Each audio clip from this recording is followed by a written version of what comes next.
Marketer of the Day, episode 612. Build your brand mania. Increase your online audience using content marketing, social media, and cutting-edge traffic strategies with Matt Bertram. Hey everyone, and welcome back to the Marketer of the Day podcast. We're chatting with Matt Bertram, CPC. He's a digital marketing strategist and an author. You can find out all about him at ewebresults.com. And Matt is an entrepreneur, he's a trainer, and he's a speaker, and he's the co-host of the most popular SEO podcast on iTunes and Ahrefs with over 3.6 million downloads. And he's a Google partner and a COO at eWebResults, which is a leading internet marketing agency since 1999. He has a book out called Build Your Brand Mania, How to Transform Yourself into an Authoritative Brand to Attract Your Ideal Customers. And he holds a really strong track record when it comes to creating positive ROI through search engine optimization, through pay-per-click advertising. He's great at web design usability, social media marketing strategy, email automation. He manages over $1.8 million of ad spend a year. So if you want to make your website really work, if you want to get traffic, if you want to grow that business, then you're going to want to listen to our conversation today. You're going to want to check out eWebResults and maybe even jot down his phone number, 832-665-8951. That's 832-665-8951. So we'll jump on in here, talk about SEO, reputation marketing, lots of fun. So what's up, Matt? Man, quite the introduction, Robert. I appreciate it. That was a great introduction. Thank you. You're very welcome. Want to make sure that everyone knows all of these different skills that you have. So with all these, all this craziness happening with, all the things we need to stay up to date with SEM, with SEO, with all that stuff, what's been your focus for the past 30 or 60 days or so? What do you think we need to know right now? I think really the transition to content or video content. There's recently some data that's come out that said in like 2020, and whether or not I believe this, I don't know, but 80% of all content on the internet's going to be video content. So, you've just really seen this trend from, text and blogging to, infographics and images. Even in the ads, right? You want that movement of your eye moving more towards video. So video just tends to outperform all other types of content. Audio is doing really well. It's just really, people are getting busier and busier and they don't have time. They're consuming content, I guess, in a different way. And I think people like podcasts because you can speed them up to like 1.5, 2 times and get through the content because everybody's just getting busier and busier. But I think the real focus right now and the trends we're seeing in 2018, whether it's automation and personalization, whether it's Facebook bots, but really one that everyone can get their hands around, I think is the transition or the direction towards content. Awesome. And I'm glad that you mentioned that video content is going to be 80% of what's out there, because I don't know if you've come across this, but whenever I mention the word content or ask someone about their content, they always gravitate towards the written stuff, towards articles, blog posts, text, Facebook posts. And I'm thinking, well, I don't think of content as text only. I think of content as, doing the YouTube videos, doing the Facebook live streams and all that fun stuff. So as far as those videos go, do you have a favorite way to do them or a favorite place to put them, or do you just make sure to put it all over the place? Well, I can tell you that, just doing it with your phone, right? Your phone's everything now. It's a recording studio. It's, a photography studio. It's, it's more powerful than what was in the NASA ships that went to the moon.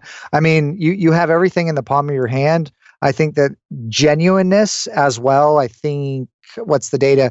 3 times more likely to believe or trustability a homemade video versus a really professionally done video. So I think some of the barriers that people feel that I'm going to stick with, say, text content versus video content is I just can't do it. It's hard to do. It's expensive, what have you. And I believe that just doing it with your phone, you're going to get a much better response. You're going to get more genuineness. And then as far as where to put it, I think Facebook and YouTube are the main two channels, but I've seen taking little clips of videos and putting those on LinkedIn is doing really, really well right now. And a lot of professionals are on LinkedIn. And so I would say video content on LinkedIn or an Instagram story, right? The new Instagram stories, the little 10-minute clips, because it trips the algorithm in a way that Facebook Live used to, and going live on YouTube used to, is really what's hot right now. Awesome. I always forget about those LinkedIn videos and those Instagram videos. And I like your way of thinking here in that, number one, use your phone, just make that genuine video. That way you have no excuse. You don't have to mess around with lighting, fancy camera, editing, just have your phone and do it. And then it also seems like what I'm hearing from your answer, your strategy is sort of, you have like that two-pronged approach, right? You have, well, let's first of all post things where we're going to get the most bang for our buck, where everyone is, so Facebook and YouTube, the kind of tried and true dependable stuff, but also don't ignore the up and coming stuff, because it might be a little awkward, or it might be a place to post your content that you forget about, but it's also not super crowded like Facebook Live might be, and it's also not super locked down and filtered out from the powers that be, right? Yeah, you want to kind of get in front of the wave and ride the wave, and you always got to be staying on top of what's new and what's next. That was a lot of the emphasis behind the podcast that we started 9 years ago, the Unknown Secrets to Internet Marketing. It was really started as a way to stay on top of all the changes that are continuing to happen with Google and Facebook and what have you, because it's constantly changing. The interface is changing. When Google AdWords shifted over, that was a big transition. Facebook's algorithm to stop showing organic versus only paid traffic, and now they might be walking that back a little bit. You got Google Plus going away. You got to really stay on top of what's current, but you also got to not forget about the tried and true methods, and all the money, for the most part, if you look at the big buckets, are e-commerce, Amazon, and then Facebook and Google. So a lot going on, right? Yeah. And so with all these, I don't know, it seems like I kind of have a love-hate relationship with all these things I have to keep on top of. Like, I consider myself a somewhat technical guy, but then I don't know, I get so burned out just hearing about how, our sites have to be SSL compliant, or we have to be GDPR compliant, or we have to get registered with the Google Search Console. So do you have a secret to just staying excited about some of these things? Is it a matter of like the case study, like it's fun to apply it somewhere, or how do you just avoid getting overwhelmed with all the geeky stuff? Well, that is a concern. I can say for most people, what they probably want to do is pick a platform that they're most comfortable with and commit to that platform in a genuine way and start building your audience there. You don't always have to have your hands in everything. I know a lot of companies moved a lot of their marketing budget to social media before they really understood it. And so I think you want to take your time in some of this stuff. You want to be an early adopter, but you want to understand what the business case is or the ROI is before jumping into something. And I think to not get overwhelmed, pick one or two things that you're really comfortable with, that you feel that you can commit to long term, and do that.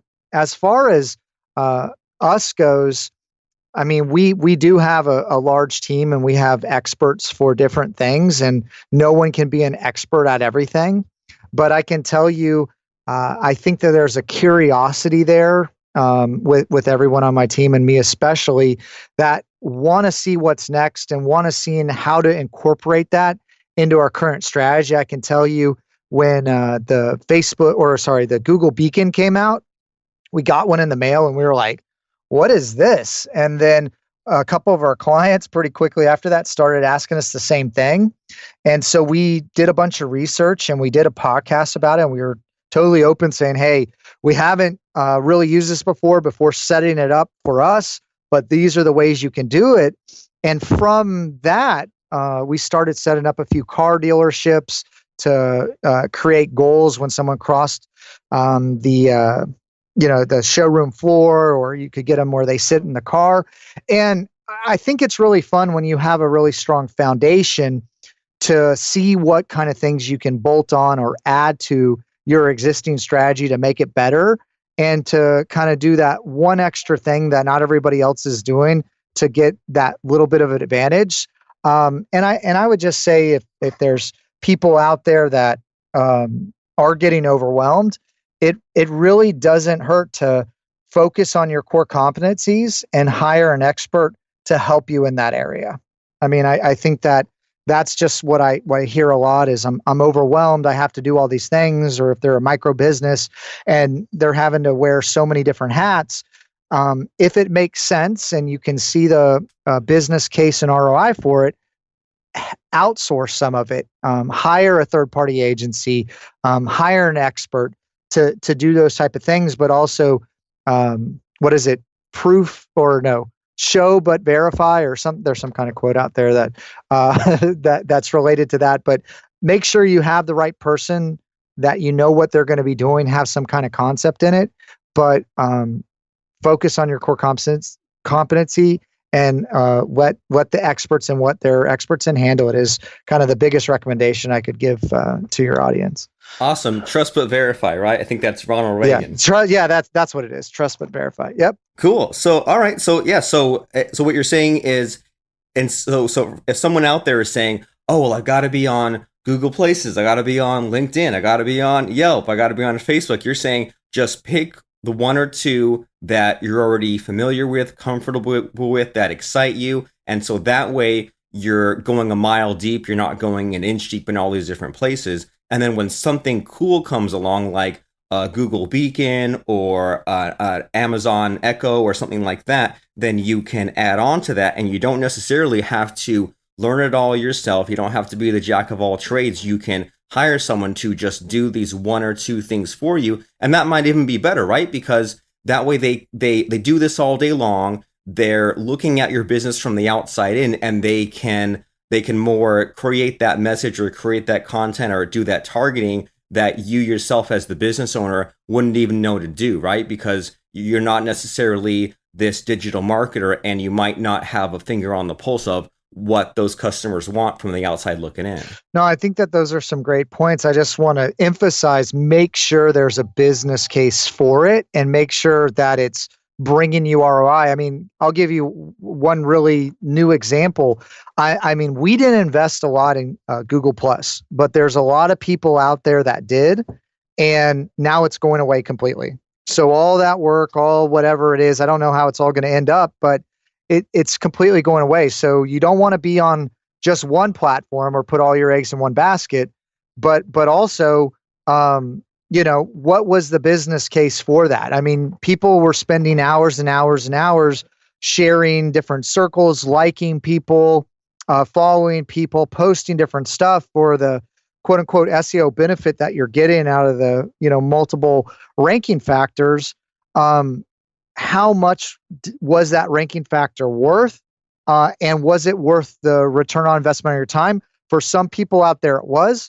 For other people, it's not. And you got to kind of think of your business as maybe a flowing stream, and you don't want to go too much against the current. So you want to incorporate things as you're moving that makes sense to amplify what you're currently doing. You don't want to, if there's something new or hot, you don't want to go way outside your scope to do it, because you want your business plan to kind of be in sync or have a certain flow to it or strategy, if that makes sense.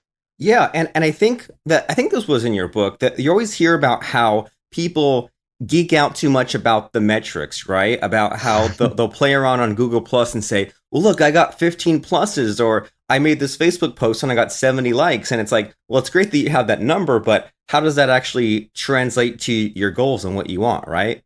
Yeah, I mean, I think that that's more of a vanity metric than anything else. Now, if there's a certain intent to hit a certain number, like on YouTube to hit a certain number of views to become a branded channel, or, you just need to have a goal in mind and a focus on it. unless you're doing it for yourself and you really enjoy it. And I think there are a lot of great businesses and, I guess, kind of going into the book a little bit, personal branding that through attraction marketing, you bring people to yourself because you do have a passion and you don't care what people think. So there's kind of devil's advocate on that, but you really just want to think about why you're doing certain things and not just be doing them because you feel that you have to be, or you're kind of more keeping up with the Joneses than doing anything else. And a lot of business owners I talk to are always like, I have to be doing this because so-and-so is doing this. It's like, do you know if that's even working for them?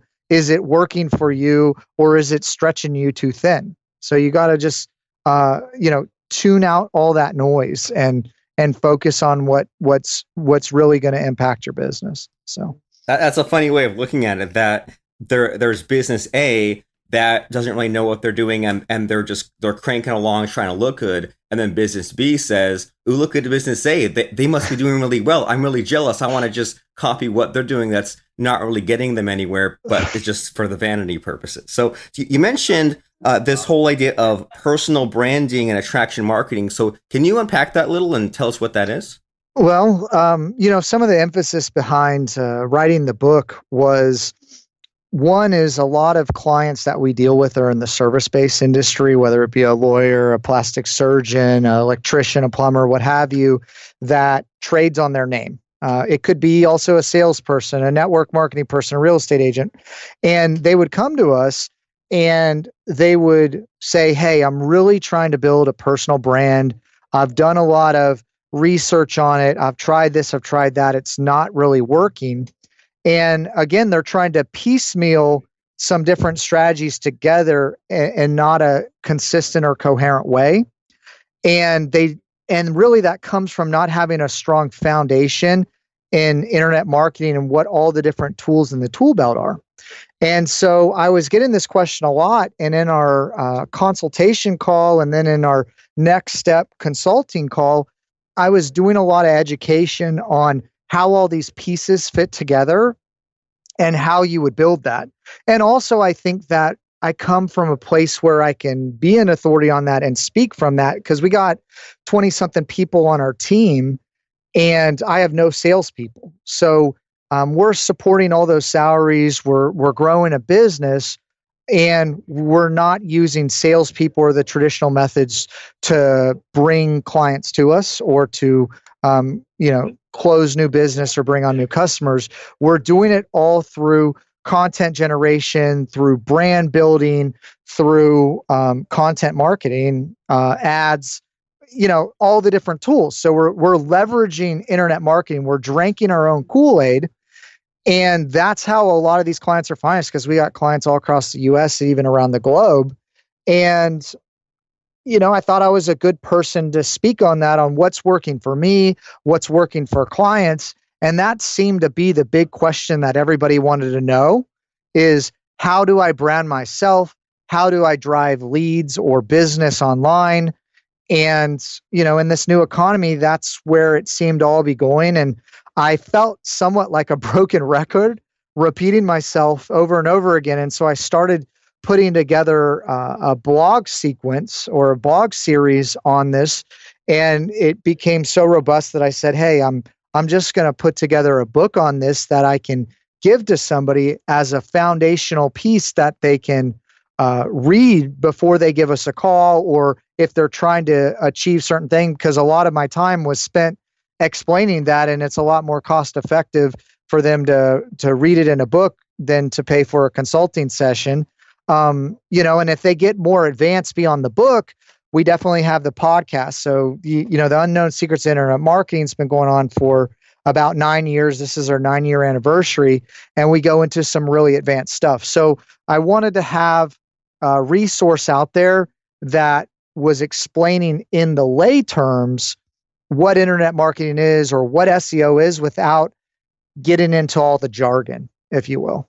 Awesome. And yeah, like you said, drinking your own Kool-Aid and having yet one more avenue for people to find you instead of you having to do that traditional stuff. So people might be doing a Google search, they might see one of your ads, but they also might find you through that podcast, or they might find you through that book and figure out those fundamentals from there. And just so that in case everyone didn't hear that, the podcast is Unknown Secrets to Internet Marketing, and the book is Build Your Brand Mania by Matt Bertram. And you know what, Matt? I love hearing about the case studies, the before and afters, and hearing about how, if some business was lacking either was doing almost nothing, or they were spread too thin, or doing things incorrectly. So, but then, do you have anything interesting, like story-wise, of a business that kind of didn't have things quite dialed in, and they came to you and you just kind of revamped stuff and really made it super awesome?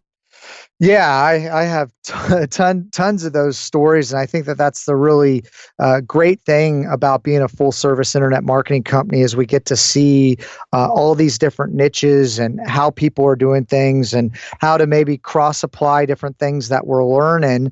And really in the book, just really taking those examples when someone's reading it to see, okay, this is what that person did or where they came from, and then this is where they ended up. Also on our website, we have a case study section where we'll go through a bunch of different examples. But to give you one for the podcast, working with an electrician out of Oklahoma, came to us with a website that wasn't really understanding if he was electrician or electrical company, wasn't really generating leads online. He had listened to our podcast. He basically called us with a Hail Mary. He was like, I got X amount of dollars. I don't know what to do. This is my last shot to generate business online. So, I mean, that was like quite stressful when someone's coming to you and saying, hey, you're my Hail Mary, but I believe in you. And so what we did is we set up, and they were trying to upsell a, electrical box that was causing fires. There was a recall on it in houses in the 1950s. And, he was like, hey, I really want to sell these. These are big ticket items. I think that there's a real concern here in a number of areas in town and blah, blah, blah. And so we ended up setting up an AdWords campaign for regular keyword terms with some different offers, which has been highly successful for them. But then there wasn't enough demand on AdWords, right? So AdWords harvests demand, Facebook generates the demand. And so we created an ad that was basically like a community notice that let people know what was going on. We tied it to some videos to a landing page and started running that traffic on Facebook and building a sales funnel with like some email marketing on the back end. And it really took his business to the next level. The AdWords offered him consistent inbound traffic where he's grown his team. He's added vans from that one person shop. We have a great case study of a client that's been with us about 8 years now, I think. And it was a pool company that came to us where they were doing everything the traditional way, like referrals, right? Everybody does business on referrals. But if you think about it, your referral sources might be only one or two or three different sources that are 70, 80% of your business. And you really need to transition online. And that was the case here. And this pool company came to us and they were doing maybe 30, 40 pools a year or on a monthly basis. But over the year, that was like their client load. And I think they're at 600 and something, close to 700 pools now. And that whole business has grown through internet marketing. And so, a lot of people say, well, it won't work for my business or it hasn't worked for me in the past. And again, I think it's what tools were they using and how proficient the person that was using the tools were. Like if you get on there and play around with AdWords, Google would love to take your money and they're really trying to get you to get clicks, not conversions or calls or customers. And so you got to be aware of that. And so there's different things that you can do. I mean, maybe a tangible example is a lot of people bid on their name. And when you go into an AdWords account, a lot of people are spending a lot of money bidding on their name. And you don't really want to bid on your name unless you're trying to control the like you're offering some kind of offer, you're kind of trying to control what people are seeing when they search for you. You don't want to be bidding against yourself. There's not a lot of cases where you want to do that, but that's like a tangible example of things that we go over in our podcast to maybe give your audience a little bit of a flavor for, what we're about and what we do. Was that what you were looking for, Robert, as far as like tangible examples? Yeah, I mean, you gave a 3-in-1, right? There's the electrician, there's the pool company, there's that downfall of bidding against yourself and bidding on your own name. So yeah, it seems like the way that you explain this is that there's a few things to navigate, and if people have had trouble navigating, say, Google Ads in the past or something like that, and it hasn't worked, then, and if they just say, oh, well, Google Ads won't work for me just because they tried it once, it seems like that's throwing out the baby with the bathwater. It's like, what if you never drove a car and the first time you got behind the wheel, you crashed a car and said, oh, cars must not work. I'll just never learn to drive. I mean, that would be silly, but in the way that you explain it here, maybe that's what people did. Maybe they tried to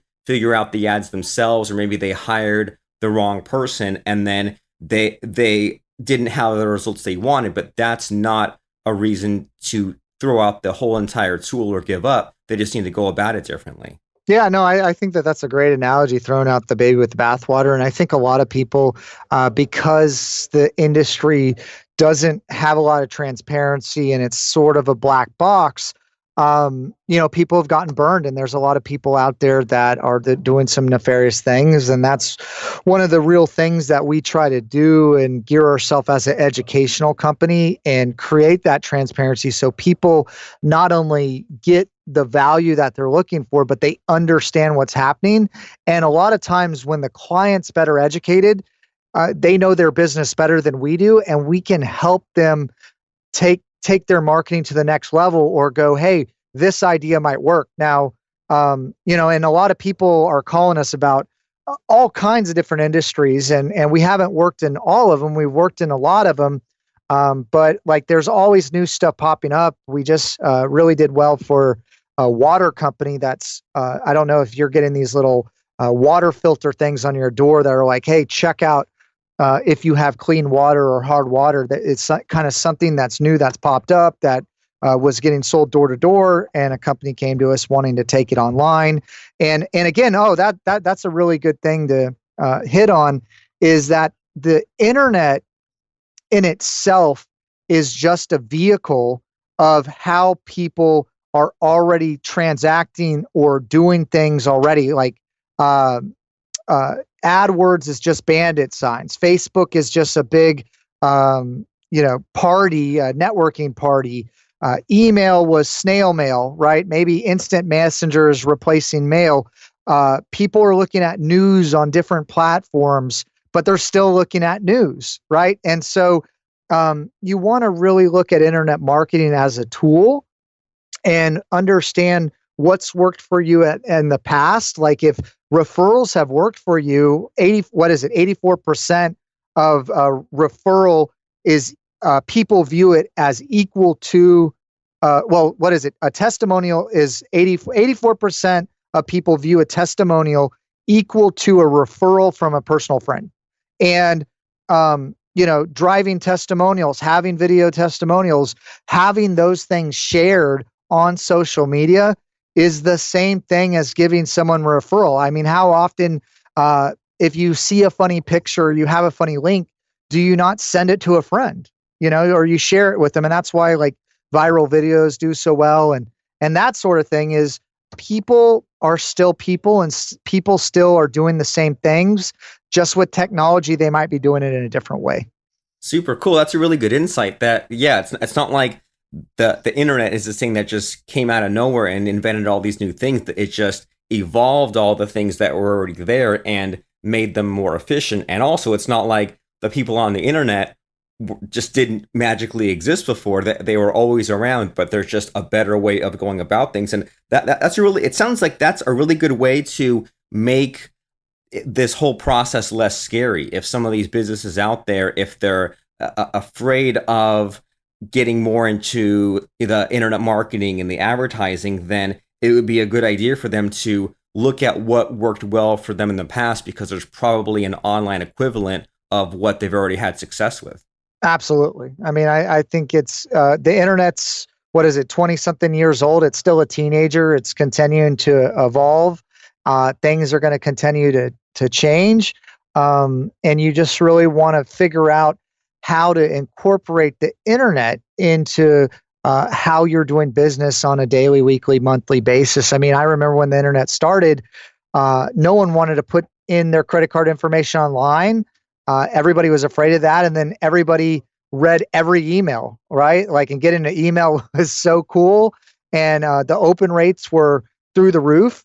And now that maybe some of that uniqueness has wore off a little bit, something new and shinier has come out, but it's still kind of the same thing. It's just a different vehicle to do the same thing. And really, in today's age, in this new economy, the internet helps you reach so many more people than you could before. It helps small businesses have a leg up, whereas before you would have to buy a big print buy or media buy on TV or radio to access thousands and millions of people. And now you can do it from one laptop and an internet connection and a blog, or a YouTube video. Yeah, lower barrier of entry, which means that it's easier to jump in, but then it's also more competitive and also faster changing. So because the one thing we can count on is that things will change, we need to stay up to date on all these latest and greatest things. So can you share some resources with us to do that? So you have like your book and your website and your podcast. Can you tell us, if people were super duper impressed by what we talked about today, where can they go and keep this conversation going? eWeb Results, so ewebresults.com is our website. My book site, which will be built out a little bit more, is buildyourbrandmania.com. We're selling exclusively on Amazon right now. But I would say just go to our website, request a free consultation. We give away about 20, 30 minutes of a call with the internet marketing experts, $150 something value. We'll be able to answer any questions, help you one-on-one, point you in the right direction. And if it makes sense, you can move on to our next step. But we really want to be viewed as an educational company and really enlighten people on internet marketing and how you should do things, what you should look for when working with agencies. And we have a ton of new resources on our website. There's a mini guide section. We've been doing blogs for years and years and years. So there's a lot of ways to check us out. And if we are not doing our job, then you're going to have trouble finding us online. But we're all over the place. You can also get a hold of me. My handle on all the different social medias is Matt Bertram Live. So if you want to connect with me, direct message me. Love to talk to you. But thank you so much, Robert, for having me on your show. I think you're a great internet marketer yourself, and your audience is definitely learning a lot from you. You bring on a lot of great experts. So it's an honor for you to have me on. I really appreciate it. Heck yeah, my pleasure. Well, the honor is mutual. So the place for everyone listening right now to go, well, first of all, if and when you are ready to check out that book, that's buildyourbrandmania.com. But the number one place to go is ewebresults.com. And once you're there, click on that button to request your free consultation. So that way you can see what you need to know and you can figure out those things that you don't know or the things that you don't know. And it just makes a lot more sense to take that shortcut and to talk to a real life human being and talk to someone on Matt's team and tell them, where you're at, and tell them how your business is doing and tell them what your needs and goals are. So that way they can at least point you in the right direction and tell you how to solve some of these problems and solve some of these problems for you, because it can get really frustrating to go and take things day to day without a plan, or try to read all these LinkedIn articles or all these YouTube videos and try to keep up to date with all these differing opinions. And then who knows who you're even listening to. And they might be like the black box that Matt said, where they keep everything really hidden. But it makes a lot more sense to go to Matt and his company because they're very transparent. They'll be upfront. They'll tell you what you need to know and they'll help you get there. Whether you're in any of these crazy niches like Matt mentioned, or we mentioned like a pool company, a water company, an electrician, lawyers, plastic surgeons, real estate agents, plumbers. So even if you think that your niche doesn't apply, I mean, go ahead and give Matt and his team a call. Go to ewebresults.com and have that conversation, so that way you can get this internet marketing thing dialed in. You can outdo your competition without following them off the cliff of pursuing the likes. You actually are pursuing that return on investment. So ewebresults.com, and then Matt Bertram live on social media if you want to connect more personally. So we'll see you there. And thanks, Matt, for stopping by and sharing with us these cool tips and all these cool stories. We really appreciate it. Thanks so much for having me on, Robert. Go right now to marketeroftheday.com/iTunes to subscribe to the show, listen to other episodes, and rate and review the show.